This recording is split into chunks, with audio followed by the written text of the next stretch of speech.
What's going on YouTube? My name is Snowy, and I want to talk about something that has just plagued GT Online since day one. No, I'm not talking about the modders, although there is an element of that in this video. No, I'm not talking about the trolls, and no, I'm not talking about the try-hard trash-talking 15-year-olds that ironically question your existence in this game. As someone who's been playing GT Online since launch day and with 2 different characters, this is definitely in my list of the top 5 most annoying people in the entire game. It's the players that, whether they're in public lobbies, death matches, or any other type of player versus player game mode, that do nothing but spam the RPG rockets all over the map wherever they think their opponent is running, hiding, or whatever. This gameplay is a prime example of that. This is an old deathmatch that I did a couple of months ago in Mansion, and one of the players on the opposing team just does nothing but spam rockets in our direction. First off, I want to point out that I have nothing against any of the weapons in GT Online, including the RPG, grenade launcher, homing launcher, and minigun. I use these weapons on the occasion. They're very useful in situations when there's a camper hiding behind a corner, or on a rooftop, or even giving this rocket launcher run and gunner a taste of their own medicine. But to deliberately use it in a time when there are one or more opponents in front of you that it takes literally a couple of seconds to gun down, just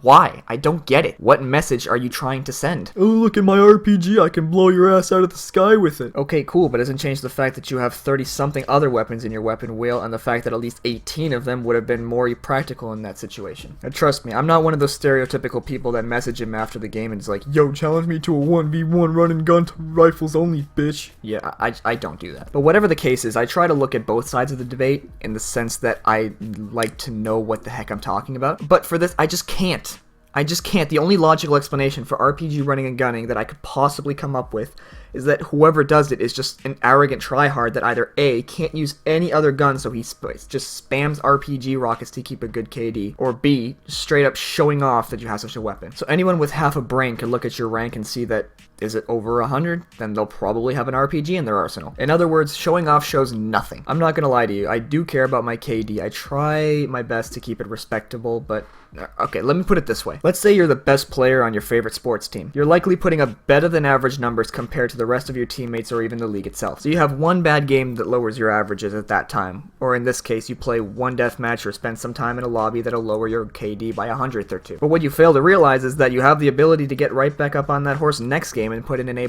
effort. This is the mindset I have toward KD. Because the KD in GT Online listed on your profile, it's global. There's no way to measure KD just in one game mode. Anyway, back to the point of this video. I could care less about RPGs in general. In fact, I actually encourage the use of RPGs. When people are camping or hiding or leaving bombs in the path, encouraging you to follow and then just blow you up. Because there's some sneaky motherfuckers that could play this game sometimes, and I'm not afraid to just blow somebody up if it means I can't gun or snipe them down. I don't have a single problem with that. What I have a problem with are these high levels that just camp on top of buildings or rooftops and away from the map and just rain hell on the entire map. I think the thing I have the most problems with is that it's not hard to get them from where they're creating this massacre from, but they make it really hard in the fact that with all the explosions shaking your screen, it makes it impossible to line up for a shot. Even if they're on my team, I don't like it. For death matches, well, obviously I play to win, but in the end, even if I win by 50 kills or I lose by 50 kills, I don't mind. I mean, if it was a fair fight. If everybody used guns, I'm happy and I will find something to improve on. Spamming rockets from the other side of the map, hoping that 1 out of your 20 will get a kill, that's not playing smart, that's playing dumb. That doesn't make you in quotation marks, OG. It makes you a coward. That doesn't make you a run and gun pro, it makes you an unskilled GTA player that cannot use their resources properly and has to resort to committing suicide if it means getting that 1 kill. What's funny about that last part is that in a deathmatch, if you commit suicide, your team loses a point. So if you commit suicide to get a kill, nothing happens. Because knowing them and the lack of brains that they have, -1 plus +1 equals a big 0. Or even simpler terms, it don't do shit, nigga! And now with one of the latest updates, they made it so that you could buy ammo from your interaction menu. Pretty much vaporizing any hope that these bitches will actually run out of rockets at some point. But the catch is that because of the convenience of this menu, they overcharge, or I guess they charge a convenience fee, I guess, than as you would going to an ammunition. At the time of this video, 20 rockets, which is full capacity, cost $10,500 via the interaction menu. Let's say this person is playing on a 10-minute deathmatch and he sends a rocket on average once every 10 seconds. That's 60 rockets in 10 minutes, or $31,500. If your team wins, most of the time the cash reward is $12,300 for a 10-minute deathmatch, and even less if your team loses. So you're willing to pay a net fee of $19,200 just so you can camp on top of a rooftop and spam rockets because you're too much of a bitch to team up and strategize. Personally, I'm much better with a gun than explosive weapons in almost every situation, so I can't really tell what it's like to do this myself. The only instance I would ever RPG spam is if literally everyone else in the map is doing it, because let's face it, everybody is creating explosions like that and I'm with a gun, I'm not doing anything.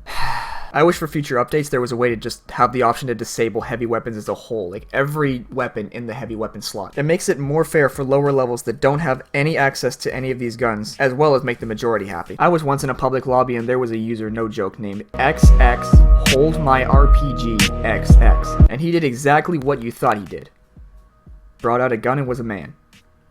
Of course, and I'm just kidding. Why would I bring him up if he did? Thanks for watching the video. If you agree with me or otherwise enjoyed it, please leave a like. Don't be afraid to hit that subscribe button either, and I'll talk to you guys later.